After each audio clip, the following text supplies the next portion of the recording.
Boa noite, pessoal. Vamos começar mais uma aula.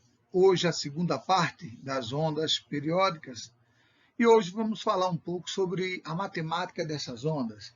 E vamos calcular a velocidade das ondas utilizando a equação fundamental da ondulatória. Então, nós temos aqui a segunda parte do nosso estudo da ondulatória. E hoje vamos falar um pouco sobre as ondas periódicas, sobre o estudo matemático dessas ondas. Então, como já sabemos, uma onda é uma perturbação que se propaga em um determinado meio. Então, como nós vemos aqui na figura, nós temos uma corda esticada, tensionada. Se você prender uma das extremidades e na outra você fizer um movimento de sobe e desce com sua mão, nessa extremidade livre, você vai provocar na corda umas oscilações, ou seja, uma perturbação, e essa perturbação vai se propagar pela corda. Então, nós temos uma onda unidimensional, que é uma onda transversal, que se propaga numa corda em uma direção. Então, nós vamos calcular dessa onda hoje a velocidade. O nosso objetivo é calcular qual a velocidade das ondas. Então, velocidade das ondas em uma corda, a velocidade das ondas do som, a velocidade das ondas eletromagnéticas, a gente vai calcular por uma equação denominada de equação fundamental da ondulatória. Sendo assim, veja aqui esse movimento. Você vai pegar a sua mão, vai ficar oscilando, empurrando ela para cima e para baixo. Você vai criar na corda pulsos, e esses pulsos vão se propagar na corda conforme a figura mostra aqui. Eu tenho uma sucessão de pulsos. Então, quando eu tenho dois pulsos completos, um movimento de sobe e desce, esse trecho aqui, por exemplo, você desceu com a mão, depois você subiu, você tem dois semiciclos. Então, isso aqui é o que nós chamamos de onda. Uma oscilação completa, nós temos uma onda completa. Aqui eu tenho mais uma oscilação completa, aqui eu tenho outra oscilação. Então, outra oscilação completa, eu tenho aqui uma sucessão de pulsos. Então, eu tenho uma onda se movimentando na corda. Então, essa onda tem algumas características próprias, como período e frequência. Então, o que é o período? O período é o menor intervalo de tempo para uma oscilação completa. Ou seja, o período é o tempo em que você leva para subir e descer com a mão, voltando ao lugar de partida. Então, esse é o período, é esse tempo, esse intervalo de tempo de uma oscilação completa. Certo? Então, quando você cria essa ondazinha aqui, você vai criar aqui um período. Então, essa onda tem esse período, mais esse período, mais esse período. Cada oscilação completa, a cada dois semiciclos, um semiciclo aqui de baixo, que a gente chama de semiciclo negativo, e um semiciclo positivo. Então, a cada pedacinho desse aqui, nós temos um tempo chamado de período. É o tempo de uma oscilação completa. Ok?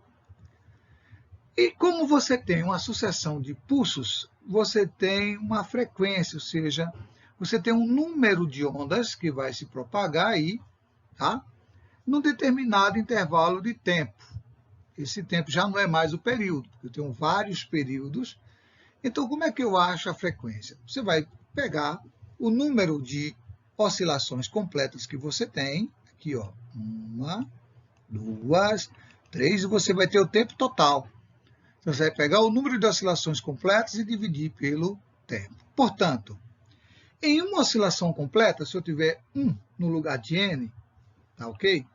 Se eu tiver aqui 1 no lugar do n, então eu vou ter aqui o t como sendo um período, Portanto, eu posso escrever essa equação, que é muito importante.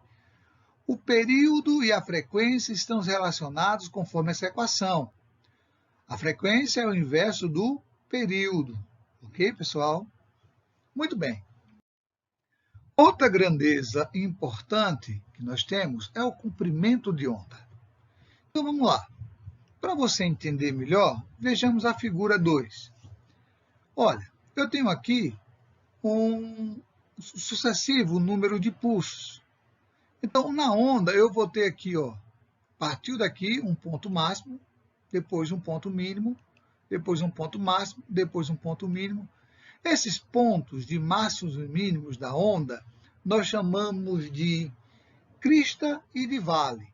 Então, nessa onda na corda, esse ponto é o que nós chamamos de crista e esse ponto é o que nós chamamos de vale.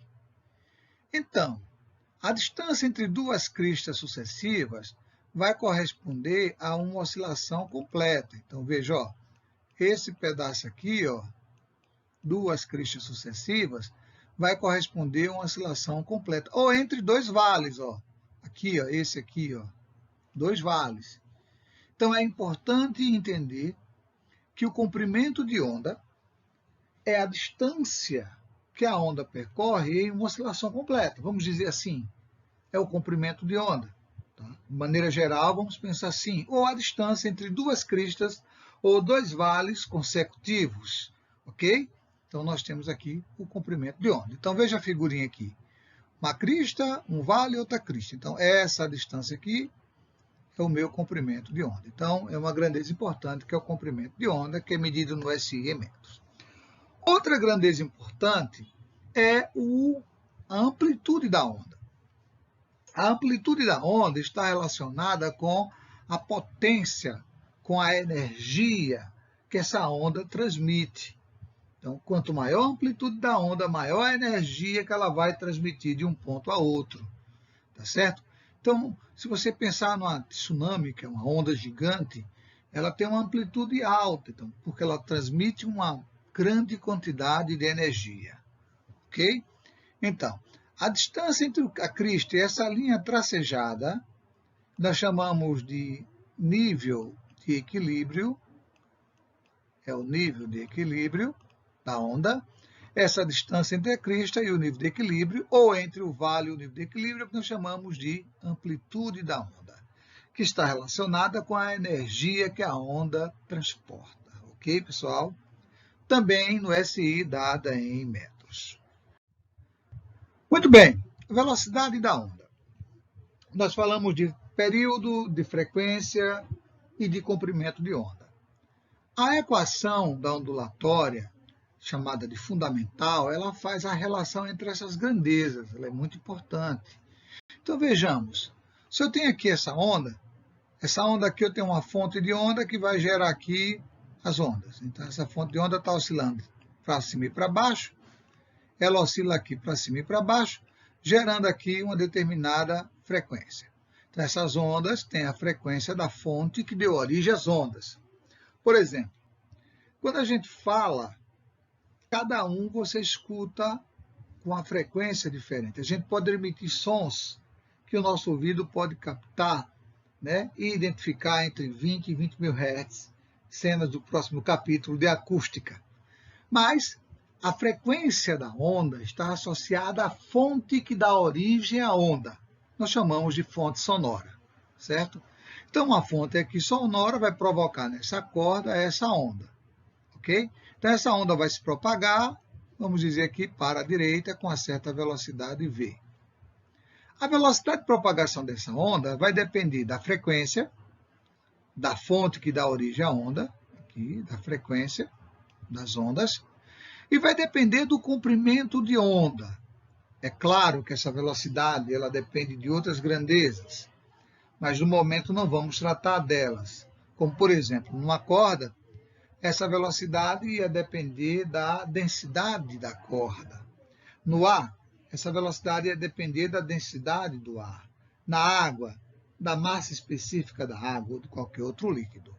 Sendo assim, eu tenho o comprimento de onda aqui, que é a distância entre duas cristas consecutivas. Então, aqui eu tenho o meu comprimento de onda, e essa onda aqui ela vai se propagar, ok? Tenho duas cristas, eu tenho um comprimento de onda. A equação da ondulatória vai fazer a seguinte relação. Nós vimos lá que a distância percorrida é a velocidade vezes o tempo. Então, se a gente considerar a distância percorrida no intervalo de um período, ou seja, esse tempo aqui for um período, considerar esse tempo aqui como sendo um período, essa distância percorrida vai ser uma lambda, ou seja, a grandeza que representa o comprimento de onda, essa representada por essa letra grega que nós chamamos de lambda, tá certo? E o T grande, T maiúsculo, vai ser o chamado período. Mas o período é o inverso da frequência, como a gente viu. Então, T é 1 sobre F. Então, eu posso substituir no lugar de Q 1 sobre F. Produto do meio pelos extremos, eu chego a essa equação final. Guardem essa equação, porque ela é muito importante. Ela é chamada de equação fundamental da ondulatória. Velocidade é igual ao comprimento de onda vezes a frequência, ok? Guardou, então, essa informação aqui, muito importante para a gente resolver os problemas. Um exemplo. Imagine o seu forno de micro-ondas, muito útil, que a gente está lá na cozinha, vai fazer um chazinho, não liga o fogo, coloca lá a xícara, esquenta a água, chega com fome, vai na geladeira, tem lá uma comidinha, um arrozinho, um feijãozinho, esquenta rápido, né, o nosso forno de micro-ondas. Ele é chamado de micro-ondas porque as ondas utilizadas no aquecimento de alimentos, ela possui um determinado comprimento de onda, considerado pequeno. Daí o termo de micro-ondas. Tá? Então, como calcular essa velocidade dessas ondas? As ondas utilizadas pelo forno de micro-ondas, elas são ondas eletromagnéticas, e nós já calculamos essa velocidade, tá certo? Então, no vácuo, essa velocidade é de aproximadamente 3 vezes 10 elevado a 8 metros por segundo ao quadrado, né? Essa é a velocidade da luz, que corresponde também à velocidade das ondas eletromagnéticas no vácuo. Tá? E nós sabemos que o forno de micro-ondas utiliza uma fonte de ondas, nós chamamos de magnéton. Esse magnéton, ele tem uma frequência que ele utiliza no aquecimento das ondas de 2,45 GHz. Essa frequência ela é muito alta, certo? Na ordem de giga. Mas como eu falei já algumas vezes, essa onda ela não é uma onda ionizante, certo? A gente vai falar ainda sobre isso, mas já falei sobre ondas ionizantes, mas essa é uma onda que ela não é ionizante. Portanto, não se preocupe, o seu forno de micro-ondas ele não vai prejudicar a sua saúde, certo? Então, vamos calcular o comprimento de onda das ondas utilizadas no aquecimento dos alimentos. Vamos lá. Velocidade da onda velocidade é igual ao comprimento de onda vezes a frequência, certo? Então, vamos nós. A velocidade da onda é 3 vezes 10 elevado a 8. O comprimento de onda eu quero permanece, ok? Está aqui. E a frequência da onda é 2,45 vezes 10 a nona, né, que é gigahertz, ok? Mega é 10 a sexta, giga é 10 a nona. A gente faz aqui a continha, coloca em evidência o lambda. Então, o lambda em evidência é igual a 3 vezes 10 elevado a 8 dividido por 2,45. Vai subir 10 aqui, vai subir 10 elevado a 9, sobe 10 a menos 9. Vai ficar menos 1. E quando divide 3 por 2,45, dá 1,224 metros. Então, isso aqui é o comprimento da onda em metros. Então, você diz, pô, é menos de 1 metro, exatamente, é 0,124 metros. Isso aqui dá aproximadamente 12,2 centímetros. 12 centímetros é o comprimento da onda que se propaga aí durante o aquecimento dos alimentos no seu forno de micro-ondas. Ok, pessoal? Foi um prazer. Fica a atividade aí para vocês começarem a resolver. Um grande abraço e até o próximo encontro. Vou disponibilizar após o vídeo uma lista de exercícios para vocês resolvam, que na próxima aula a gente vai fazer alguns exercícios, ok? Um grande abraço.